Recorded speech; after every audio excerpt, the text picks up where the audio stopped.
Look at this guy. You know, he wanders off, and you wonder why he's going to get eaten in about 3 seconds. You know, that's part of the whole The cycle of nature. Yeah, there you go. Yeah. Just once, I would love to see, you know, the roles reversed. Oh, the wildebeest. The wildebeest that strays in the pack, Yeah. he's rewarded in some way by the lion, you know? Instead of eaten. Yeah. That would be the right thing, Dad, but the world doesn't operate according to your crazy rules. Nope. The wildebeest eats things, too. They don't show that. Yeah, but the wildebeest is a plant-eating animal, doesn't it? Yeah, but they don't show that. To see all those plants get eaten. Yeah. That's my problem with nature, is that there's not fair play. I hate to keep coming back to the wildebeest. Yeah. What does it have on its side? It's edible. You know, that's all it has going for it. It's really yummy. Well, Dad, you know, maybe you could go to your room. You have a TV in there. Go watch it. Not that the wildebeest can't hold my attention for a while, but I just worry that there's so much else on right now. Like? Well, I mean, we could just change the channel one way or the other, and there's going to be a great show. I'm not ready to take that chance. Come with me, Dad, on my journey. Go ahead. Look at that. Holy moly, it's another wildebeest show. All right, maybe I was mistaken.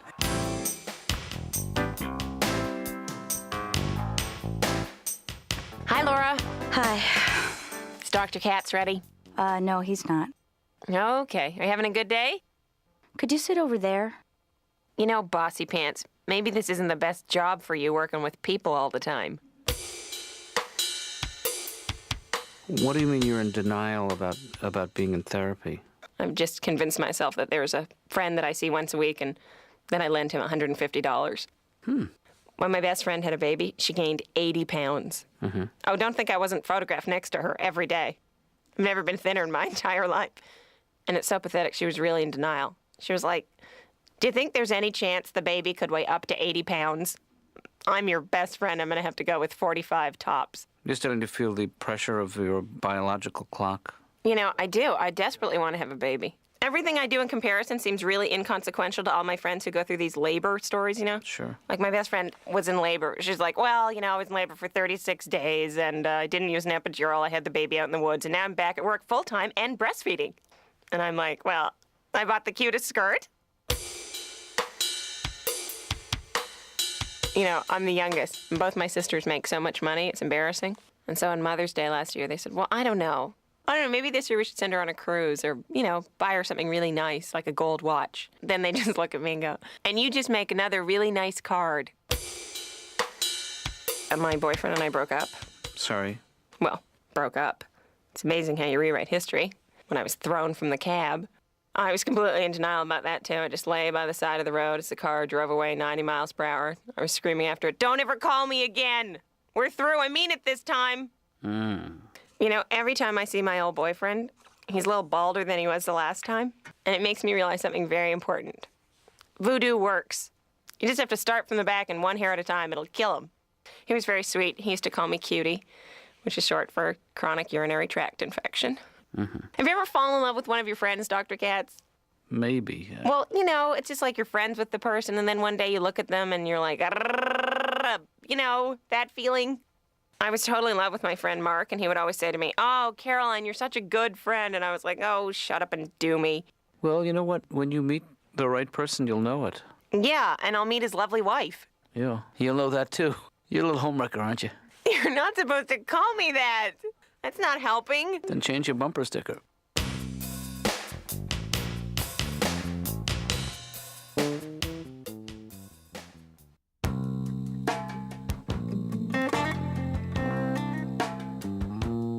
Ben, is that the TV that I hear in the background? Well, Dad, it's on, but that doesn't mean I'm watching it.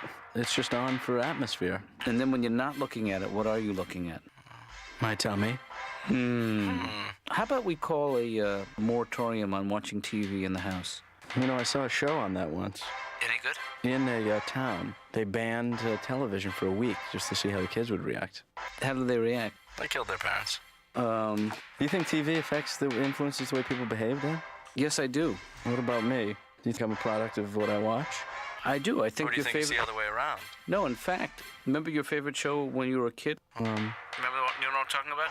Which one? I'm a Big Fat Slug. I hate you. I just worry that you watch too much TV. That is, you know. And too much crap on TV. Let me answer to that. Okay, you want to deal with these as if they're separate issues? Go ahead. Exactly. Okay, that's easier. The first issue, I watch too much TV. No.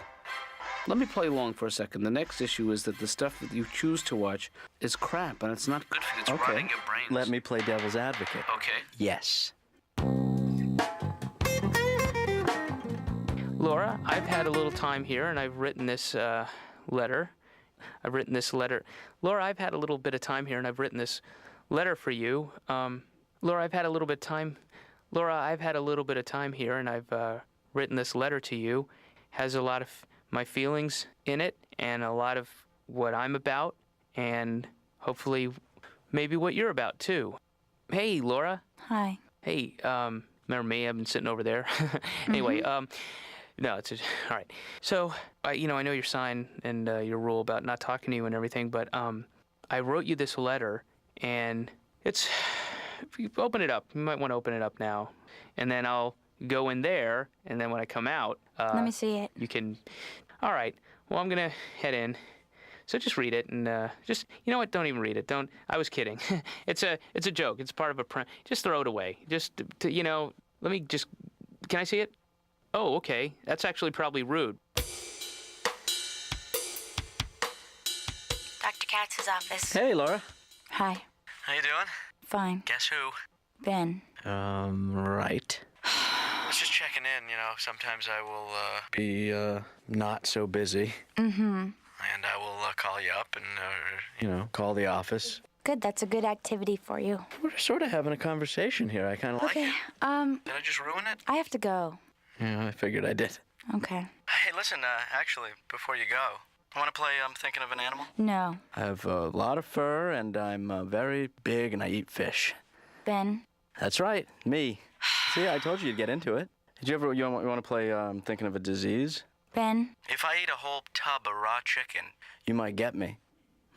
Good for you. Bye. No, salmonella. Hello? So your parents must be so proud, David, of your recent success. My mom's the kind of woman that, you know that parable where Jesus turned the water into wine at the wedding? Mm-hmm. She's really like the kind of lady who would have told him to turn it back. Just yelled at him in front of everybody and kind of embarrassed me and used me as an example. Like, you turn that wine back to water. It's noon. We're not all trying to get a buzz on here. I have kids. It's hot. Turn it back. Dr. Katz's office. I make you feel all shivery and weak and sweaty. Laura? I think that was an odd thing that Jesus did anyway. It seemed unnecessary. And if you had that kind of super secret power, I mean, think of all the better things you could do. Although he might have been kind of inundated with a bunch of guys going, oh, dude, man, I have a bunch of sage here. If you could turn this into weed, that'd be so awesome. Jesus, come on, turn it into some weed, man. Mm-hmm. Although I don't know that people talked like that back then. Yeah. I don't know what they talked like. Well, I guess we don't know, really. Yeah, I mean, for all we know, Jesus could have sounded, like an effeminate Southern man. Yeah. It would have been interesting if Jesus was running around going, y'all, I just got back from Lazarus' tomb, and P.U., did it stink or what? I'm serious. I moved that boulder away. It was just like poo right in my face, and I'm sorry, but it just stunk to high heaven. Hey, Luke, hey, Mark, y'all come on in. Oh, I'm so nervous because tomorrow's my big Sermon on the Mount. I'm so nervous it's going to make or break me as a Messiah. This is so important. And I just don't know what to do or say or wear. Luke, does this robe make me look fat? Oh, Lord. Oh, that's me. How many times have I done that today? I'm constantly buying stupid products, and I bought this Perfect Nipples kit. That was a waste of money. And you know what? It hurts. There are just so many products that are unnecessary and that we just buy blindly. We accept their need. Like this, the beer companies coming out with these largemouth cans. I mean, I don't understand who's having trouble drinking out of their beer can. Like, the only people who could possibly benefit from this are giants, and they haven't existed for over 200 years now. Mm-hmm. I recently attended a pro-drug rally in my basement, and it was good. I gave myself some literature, learned some things. And, for instance, I think marijuana should be legalized. I really do. I mean, not everybody should be able to smoke whenever they want. I wouldn't want my doctor getting high, right before he operated on me. I mean, that's a good example of when it when it's a bad time to bulk up. I mean, the last thing I'd want to hear before I went under would be,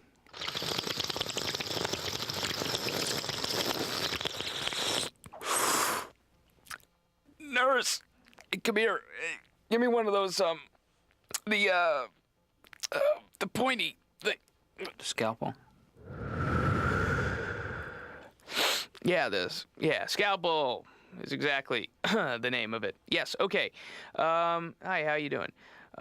Okay, so, we are doing what here again? Oh, yeah? Okay. Okay, let's give it a shot. All right, let me dig in. Oh, I'm sorry, yes, anesthesia. Whoops. Okay, whoa. No, I'm sorry. She had told me.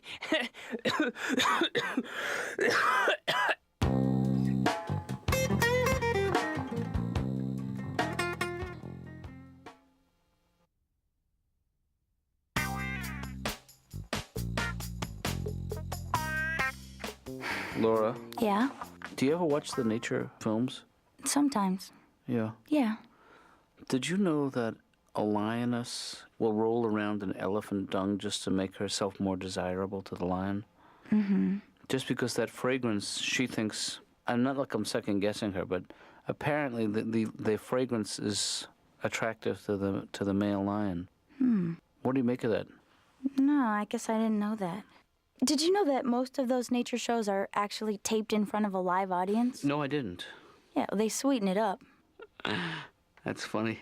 You're in good form today, Laura. Oh, shut up. Dr. Katz, have you ever been sued by a creditor? Pursued, you mean? Sued. No, I haven't. Pursued? Yes. Every day I get this phone call from Mr. Gomez. A man has never called me this much. It's the biggest commitment I've ever had in my life, and he wants money. Right. Every time. Hello, is Caroline Ray there? This is Mr. Gomez with a very important banking matter. No, I'm sorry, she's not here right now. Don't ever call back. Click. Or I'll put on like some really bad, Scott. Oh no, she's not here anymore, but she's going back to Edinburgh and she's never coming back. All right then, never call again. Bye-bye. Bye-bye. Never again. And this is the advice my mother always gives me. Because she's like a 1950s babe, so no matter what I ask her, whatever the problem is, I'll go, I'm being sued by a bunch of credit cards, and it's really scary living in New York, and I don't know what to do. Darling, just put on a little lipstick. I have creditors banging at the door. All right, we're here for the furniture. Oh, just a second, please. Are you gone yet? Dr. Katz's office. Hey, Laura. What's that screaming in the background? Oh, I'm watching a movie. It's one of those screaming movies where the woman goes, "Ah!" and the guy's scared too. Sounds good.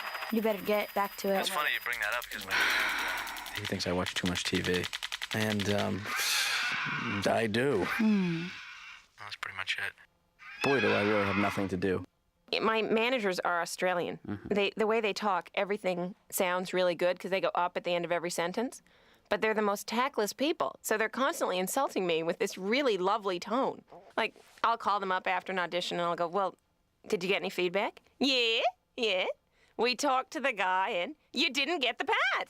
No, they thought you're fit. It's so pathetic. And then I went shopping the other day for this dress, and this sales girl was, first of all, she was incredibly mean. I go into the dressing room, and she pops her little head over the curtain and says, does anything fit? Yes, I was able to get the dressing room curtain around my hips. And then there's this, perfect skinny little girl in the dressing room next to me, and she comes out. She's trying it on in a size 2, and I'm trying it on in a size 12. So basically, I just looked at her and I was like, I'm 6 times bigger than you? And then the stupid sales girl comes around the corner again. Oh my God, can you believe that's the same dress? It looks so different.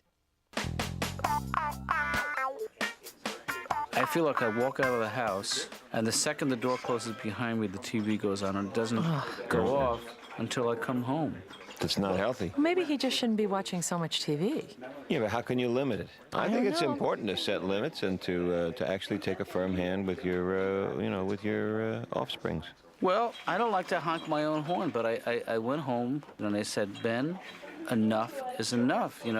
We got to draw the line somewhere, and I think that's firm hand. Yeah, I think that's really what a kid wants. Is boundaries. So what was his? What did he say? I don't think he heard me. Oh, let's see. Well, the TV was on. It was too loud. Too loud. But just getting it off my chest felt great.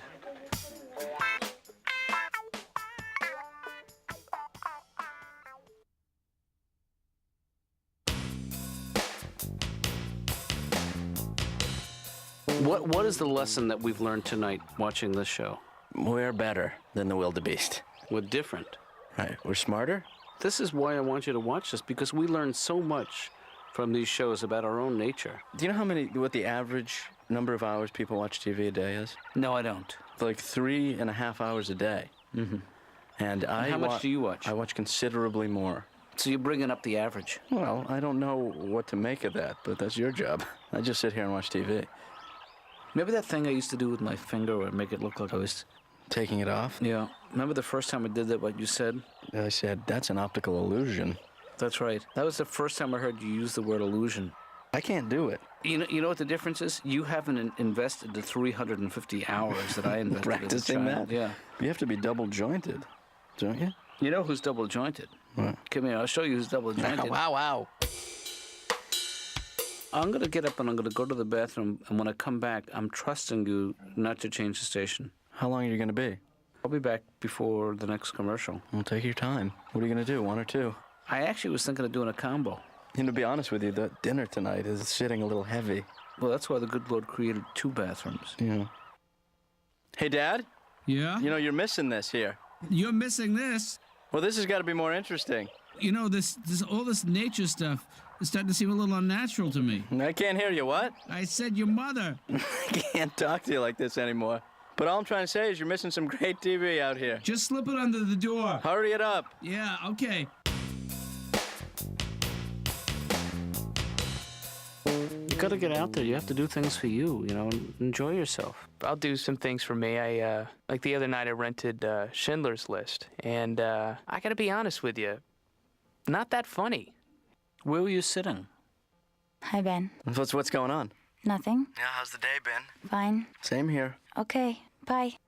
My dad's in, right? Yeah. Yeah, good. Do you want to talk to him? No, I mean, I've had enough of that. Okay, I don't then. know how many times can you talk to your dad in one day Right. without getting sick of it? I hear ya. Hey, listen, actually, before you go, quick question. Do you watch a lot of TV? Not a lot, no. You have a TV, I assume, right? Yeah. Cable? Mm-hmm. Me too. Great.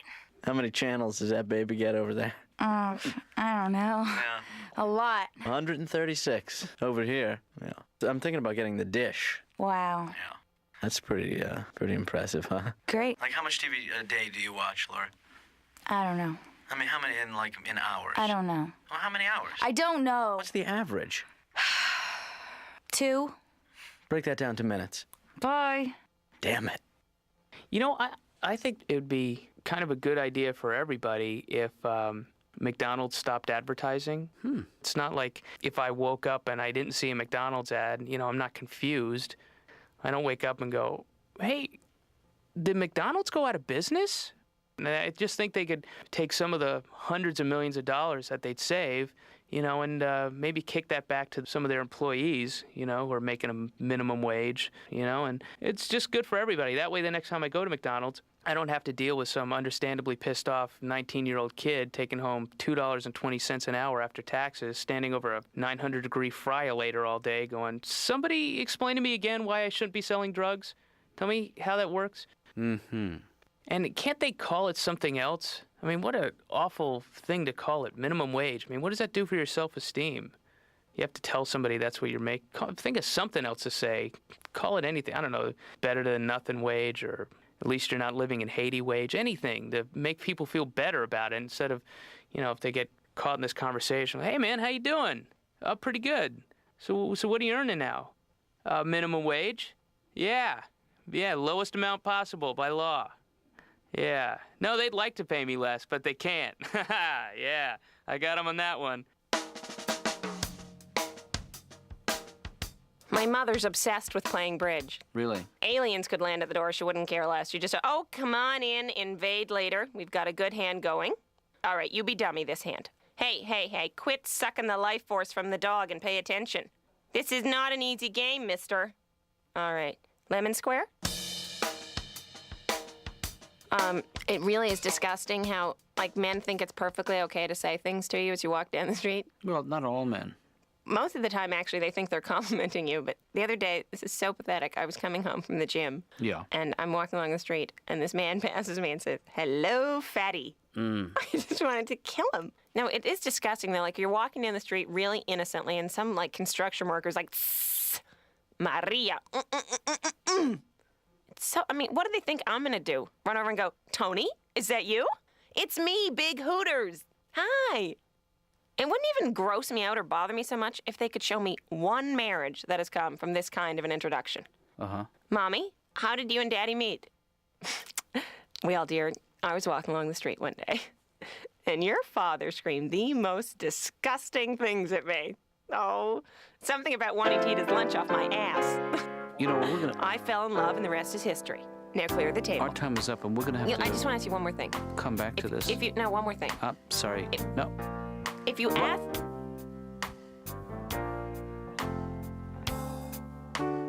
What if...